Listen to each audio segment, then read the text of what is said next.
RCB ने पहली बार IPL की ट्रॉफी जीती और उसके बाद बेंगलोर में जश्न मनाया जा रहा था और उस जश्न के बीच भगदड़ मची। इस भगदड़ में 11 लोगों की मौत हो गई है और करीब 40 से ज्यादा लोग घायल बताए जा रहे हैं। ये ऑफिशियल डेटा सरकार की ओर से जारी किया गया है। सिर्फ बात पर थी कि ये जो पूरा घटनाक्रम हुआ है, आरसीबी की टीम को जो देखने के लिए, खासतौर पर विराट कोहली और तमाम प्लेयर्स को जो देखने के लिए फैंस पहुंचे थे आरसीबी के चिन्नास्वामी स्टेडियम में, बेंगलुरु के चिन्नास्वामी स्टेडियम में, वहां उनकी ओर से क्या स्टेटमेंट आता है। तो अब फाइनली एक ऑफिशियल स्टेटमेंट 10 सवा 10 बजे के आसपास सबसे पहले रॉयल चैलेंजर्स बेंगलुरु के ऑफिशियल हैंडल से, यानी उनके एक्स अकाउंट पे आया, फिर इंस्टा पर आया और उसी स्टेटमेंट को, ऑफिशियल स्टेटमेंट को पोस्ट करते हुए विराट कोहली ने क्या लिखा है वो आपको दिखाते हैं। विराट कोहली का ये इंस्टा हैंडल हमारे सामने खुला हुआ है और ये ऑफिशियल स्टेटमेंट है जो रॉयल चैलेंजर्स बेंगलुरु ने शेयर किया था, उसको उन्होंने यहाँ पर रिपोस्ट किया है। और साथ ही साथ उन्होंने लिखा है यहाँ पर कि इस घटना पर उन्होंने दुख जताया है और वो लिखते हैं कि मेरे पास कहने को शब्द नहीं है और दिल पूरी तरह से भर आया, यानी दिल बुरी तरह से टूट गया है, मैं बयां नहीं कर पाऊंगा, मेरे पास वो शब्द नहीं है। एक लाइन का उन्होंने कैप्शन लिखा है और ये ऑफिशियल स्टेटमेंट आया है।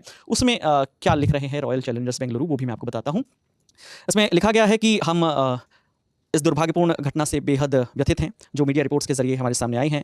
ये घटना बेंगलोर शहर के टीम जब आई थी, आरसीबी की टीम आई थी, उसके वेलकम में लोग वहाँ पर इकट्ठा हुए थे और इस दौरान वो घटना हुई है। और जितने लोगों ने इसमें जान गंवाई है उनके लिए आरसीबी शोक व्यक्त करता है और पीड़ित परिवारों के प्रति अपनी गहरी संवेदना व्यक्त करता है। और साथ ही साथ उन्होंने लिखा कि लोगों की सुरक्षा जो है वो हमारे लिए प्रायोरिटी है। आगे लिखा है कि जैसे ही स्थिति के बारे में उन्हें जानकारी मिली, हमने तुरंत अपने कार्यक्रम में बदलाव किया और वहाँ पर जो एडमिनिस्ट्रेशन था, लोकल एडमिनिस्ट्रेशन, उनके निर्देशों का पालन किया। और जो ये कल आरसीबी की विक्ट्री परेड में दोस्तों भगदड़ हुई चिन्नास्वामी में, एक तो इंतजाम नहीं था उस भीड़ को कंट्रोल करने का।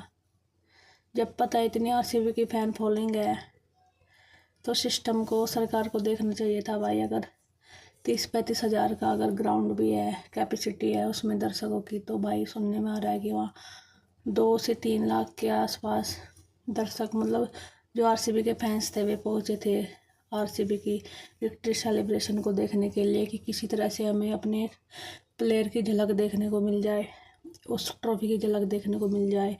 खिलाड़ी जो बस में जा रहे थे किसी कोने में से उनकी एक झलक मिल जाए। जब बाहर हो रहा था तो ये वो चल रहा है कि अंदर खिलाड़ियों को सम्मानित किया जा रहा था, रोका क्यों नहीं गया।